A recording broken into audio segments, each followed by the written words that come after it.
Peter Tibone. Dama di ma no pagingeo Kristo.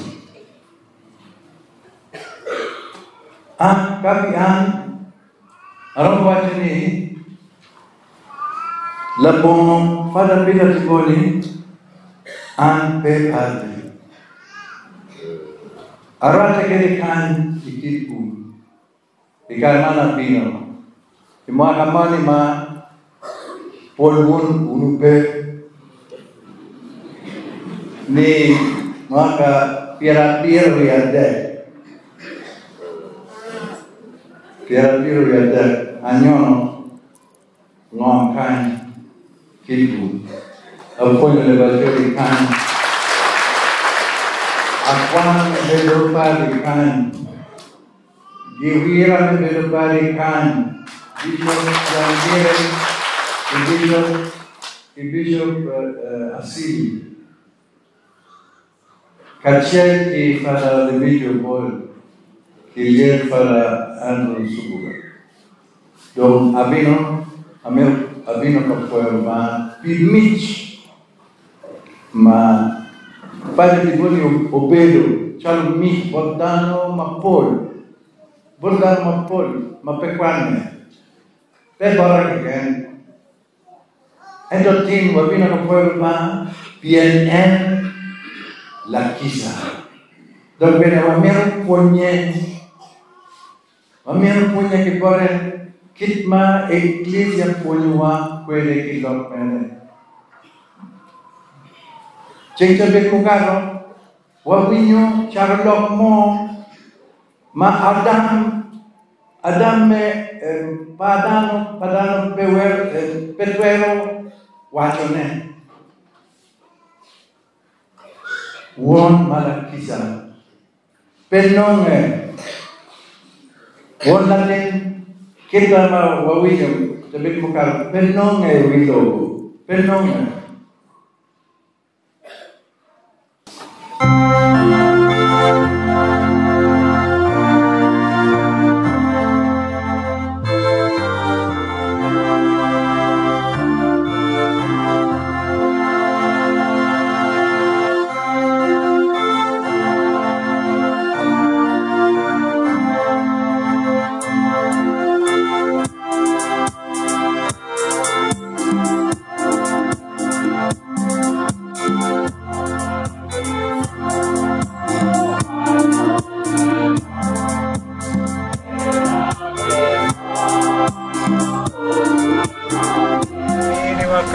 Pedro Ilaticci Pietro Tibone Ricale Malalati Cagni Uganda Cagni Achori Cagni Ramwa Kwai Wek Danyut Maleng Man Yoro Oberi Komwa Bene Wek Wan Bene Wa Media Nin Kitich Ma Mary Botluan Ma Mary Wa Kwai Kwan Man Kun Wa Woke Bot Min Yesu Mamma la Bikira Maria.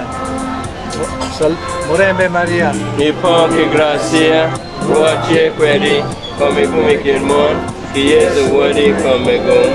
Maria Mane mi roba, lei più quando va, come di che manto va. Amen. Oro per il mondo, che il mondo persona come di Dio pinava. Amen. One mageni.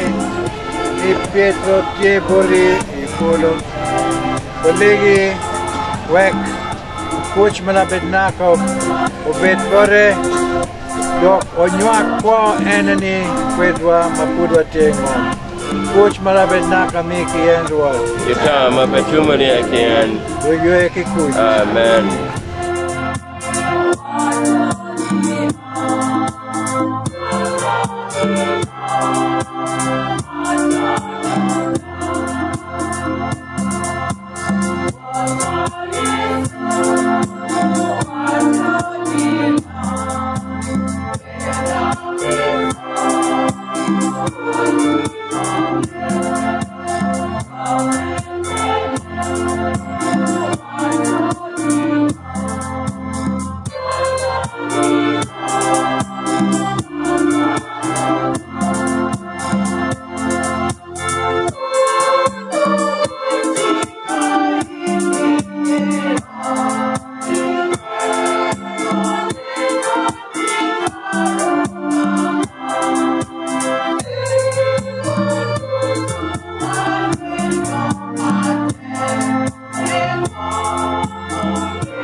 missionary Kumboni father, whom I met when I came to Kitgum in 1973. But he had a long story. Of course, he was older than me.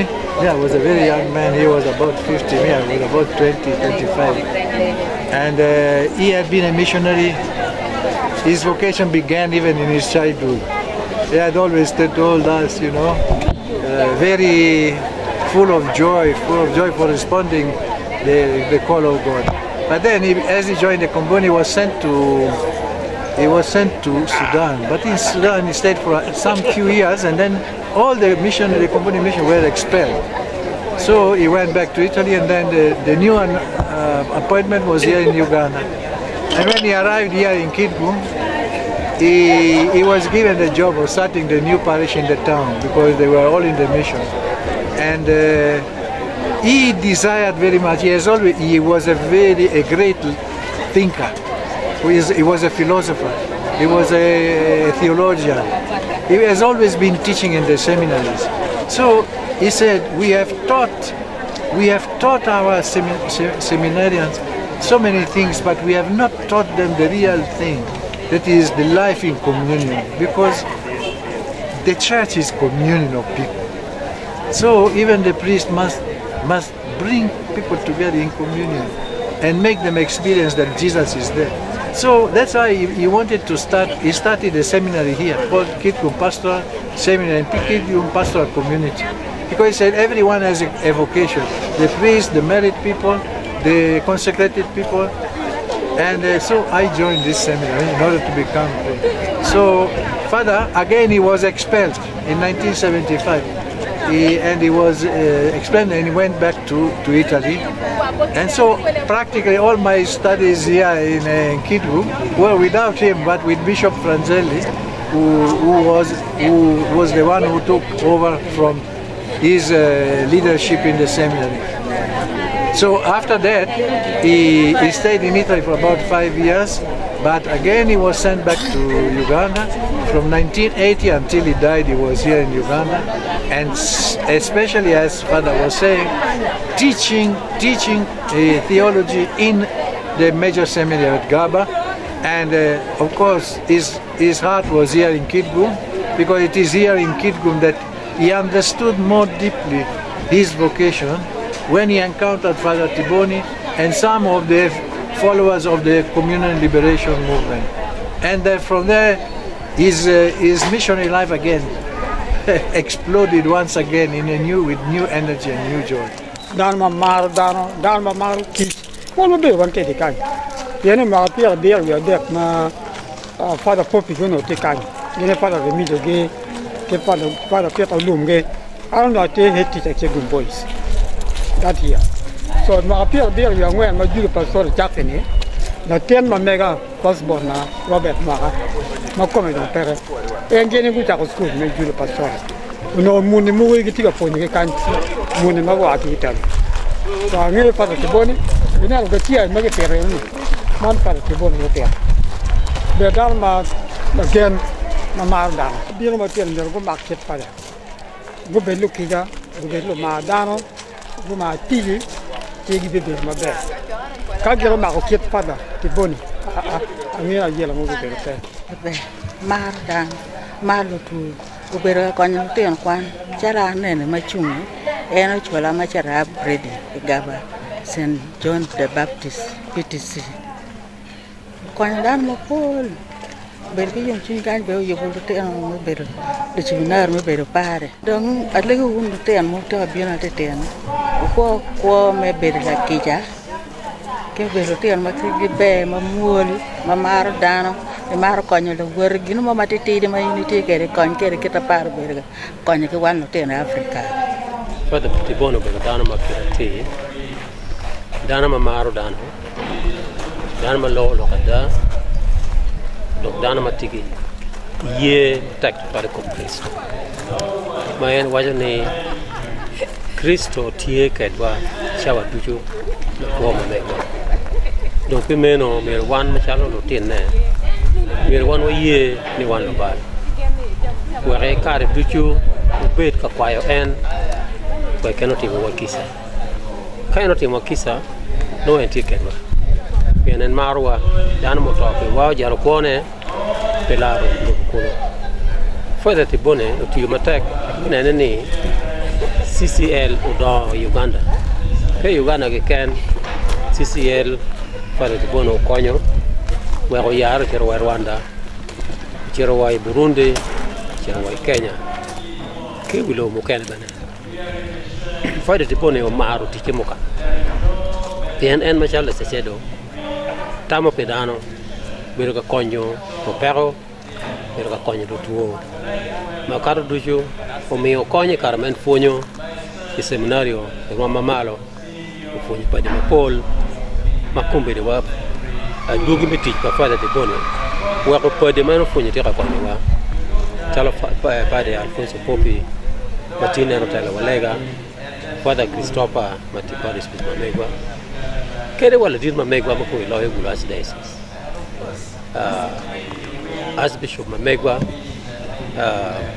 pe monyo horaj en bero ponyo en chi wan wati ki gen ni Father kede bet enoto timo po kelwa do e tie polo tike gen ni ma chiel wana wate do lego wan lo palo Kristo lo palo ye ni mi ro kwany na nen mabe Father Tiboni were obed tino ma wan ye mobed lutino ma wan wa mut kare duje ke bal ma kamego wa bilu ka kwayo Yesu Kristo kare duje me ko were ko wa lo ni be ko mabe ma yo mo chinro ba we ka karo ramo wa dok yen bore be ko ka che kere ku mara na an ma jar dan mala ye ngeo an ma jar dan mar ba me mi ma tir lo ma yaro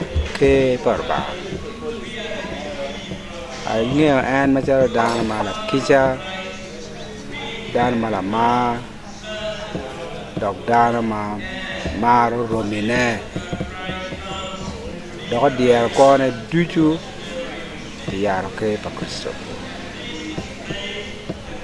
mi ga tin wan wa po ma ga mi a che ma Father Tiboni o be ko di lobo buramo kan ma ro ma te ko ro inge ta ne ado tin dong anti ma mi a che le ja ma ga ke an ya po ni wa ben ki dano mo no tie le ye mo chuen dan mo ye Kristo Kristo duchu dan ma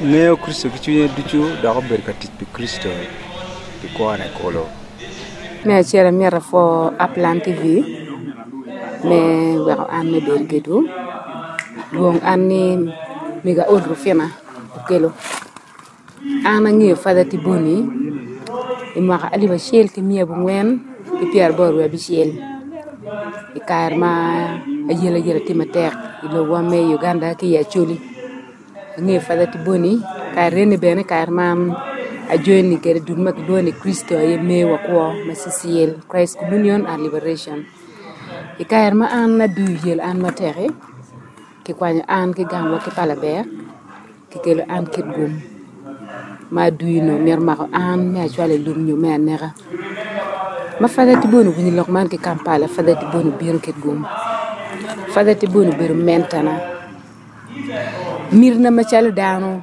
ma nen ya girme ko don tie pini gam dong bene pe ji mo ke keno rom ko ke pe ji bene wa du bala wen tamano be ni ñaar doñi moñ ci bir chokki Father Tiboni roate ceng bar jagi ceng bar de way meeting ke Father Tiboni ki meeting ma ka roate wan ki Father Tiboni pe ni mirna ma chal daano tie me bir la moñ pa mer no gen mo ke ken pina noni ko don koñe don pe ini ka yendong gamu bebe ngo bebe tam ni ka don mon da bino be me ko eto ke bir chok ke Father Tiboni ki nywa ko tam o nywa tam ke Father Tiboni penyo ben en ben penya wa nywa ko tam kere Father Tiboni kelu bi an mi dugu dano o mentoring an ma waji borni dano ma tiglo ni wen u bera tuer mar ba ko por keda tuer ka ti por mier pe nen inu bir kuman mier nen gi ma wen tala kala tuer ma rom nenu ma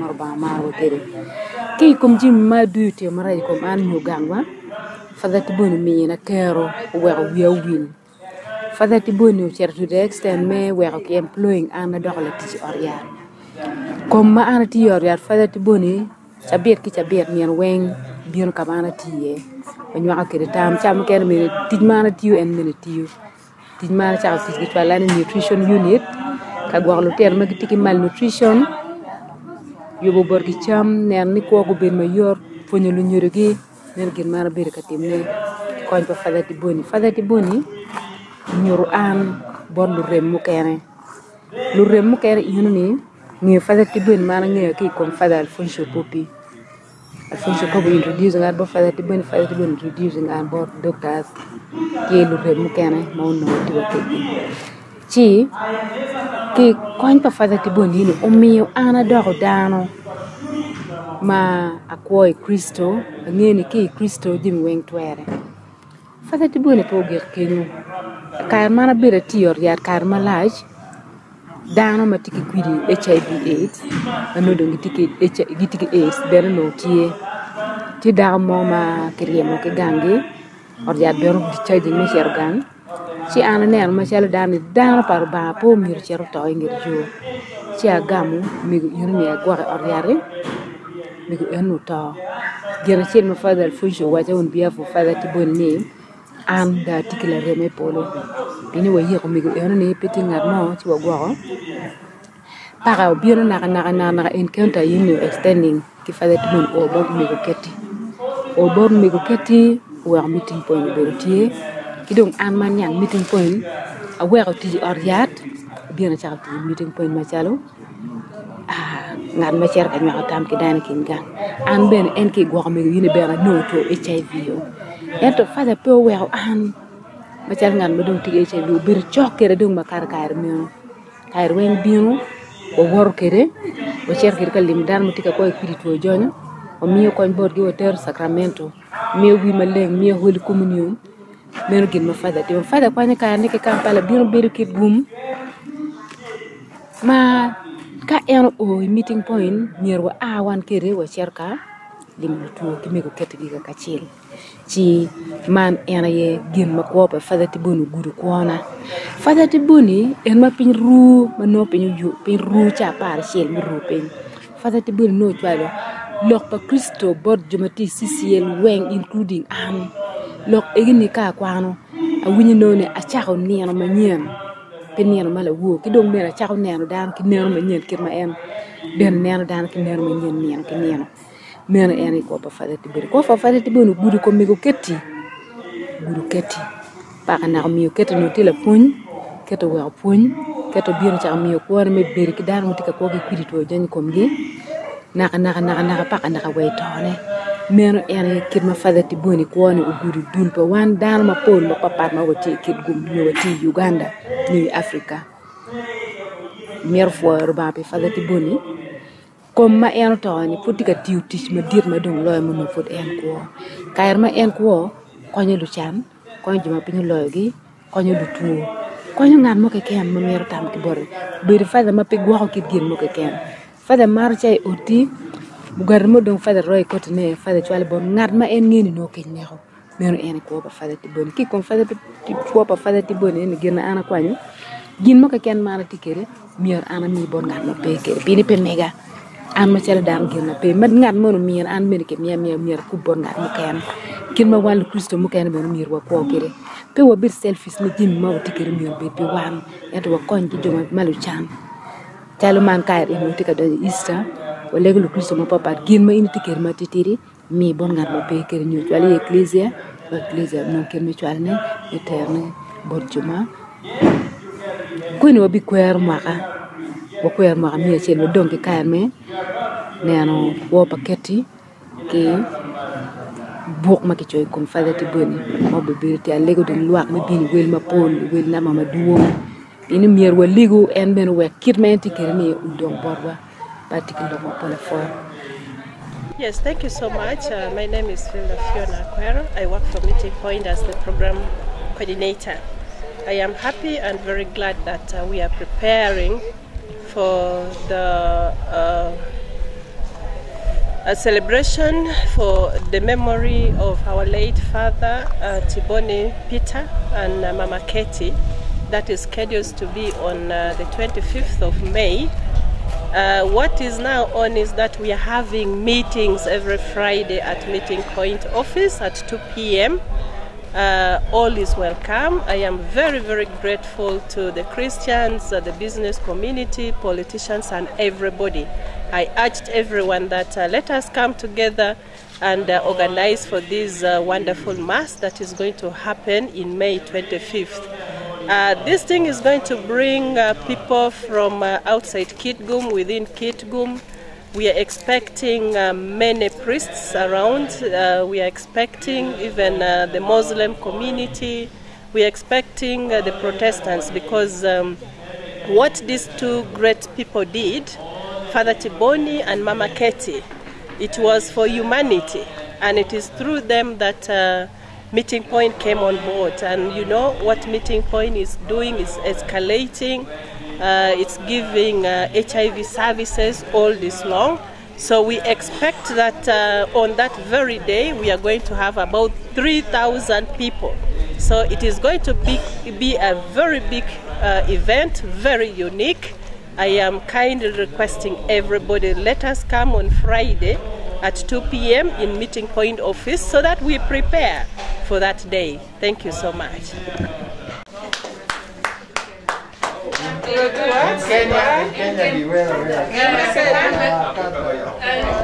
Let's sing happy birthday. 1, 2, off we go. Happy birthday to you. Happy birthday to you.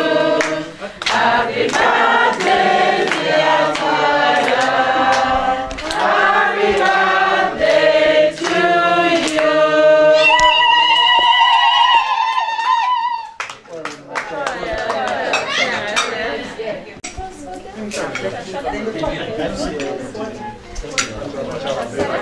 What's